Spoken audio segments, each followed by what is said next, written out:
Skateboarding may have started out as a simple outdoor pastime, but in the decades since, it's evolved into a popular thrill sport. Professional skateboarders are known for performing spectacular aerial maneuvers, achieving speeds and heights the early skateboarders could never even have imagined.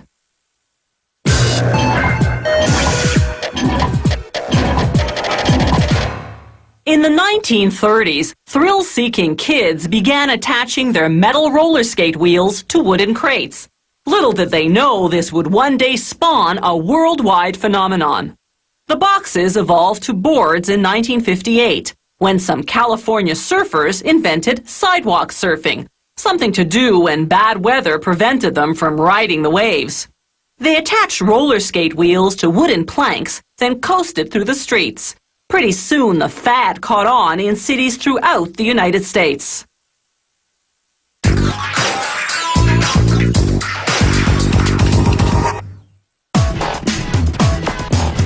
The deck, the part of the skateboard you stand on, is made up of several thin sheets of wood, called veneers. Inexpensive boards use fewer sheets and lesser quality woods. These high-end boards use a full 7 sheets of top-quality maple. Only the top and bottom veneer sheets will actually show, so their exposed side is sanded smooth, and the other side gets a coat of glue. The inside sheets, meanwhile, go through the glue spreader, which saturates both sides. This adhesive is specially formulated to withstand vibration and shock. Workers stack 35 sheets of veneer, the equivalent of 5 skateboard decks, and place them in a mold. Skateboards vary in size and shape, so there's a different mold for each model. A press applies 40 tons of pressure, compacting the sheets and bending them to the shape of the mold. Excess glue squeezes out the sides, bonding the 5 decks into one block. They'll be separated later. The block comes out after 3 hours. Now they drill 2 sets of holes through the block. These are for mounting the front and back trucks, the pivoting metal axles that enable the skateboard to turn. Now it's time to give the rectangular block a skateboard contour. They select a template in the general shape of the model they're making. It has pins underneath that fit snugly in the truck holes they just drilled. This holds the template still while they do what's called the rough cut, sawing around the template, leaving a 2.5 centimeter margin.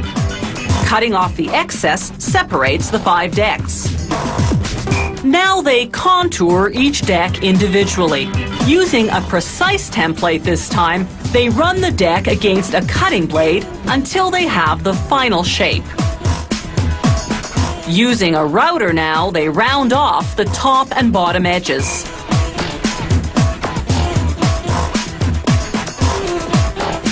Then they smooth all the surfaces against a drum sander.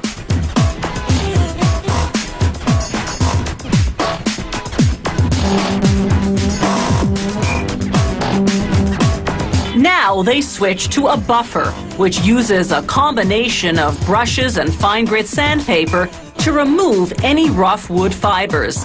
The deck is now perfectly smooth. The next stop is the finishing room, where they first spray the decks with a colorless primer. This seals the pores in the wood veneer so they won't absorb the coat of lacquer that comes next.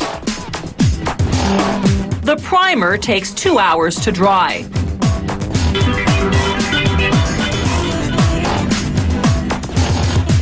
Next, they spray on a coat of clear or colored lacquer. It leaves a protective, high-gloss finish.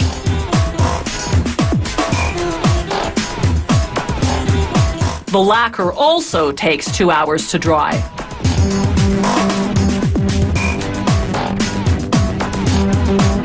The final step of the finishing process is applying the decoration. The bold graphic designs are printed on plastic sheets. The skateboard factory either buys them ready-made or produces them in-house using its own silkscreen printing equipment. Workers center the design sheet, then feed the deck through a machine that applies heat and slight pressure simultaneously. The heat, 200 degrees Celsius, induces a chemical reaction that melds the ink and lacquer. When the plastic comes off, the deck is finished.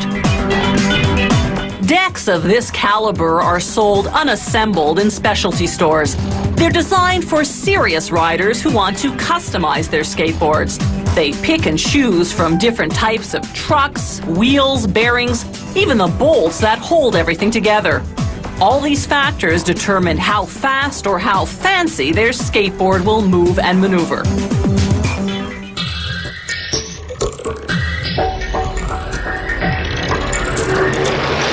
If you have any comments about the show, or if you'd like to suggest topics for future shows, drop us a line at www.howitismade.net.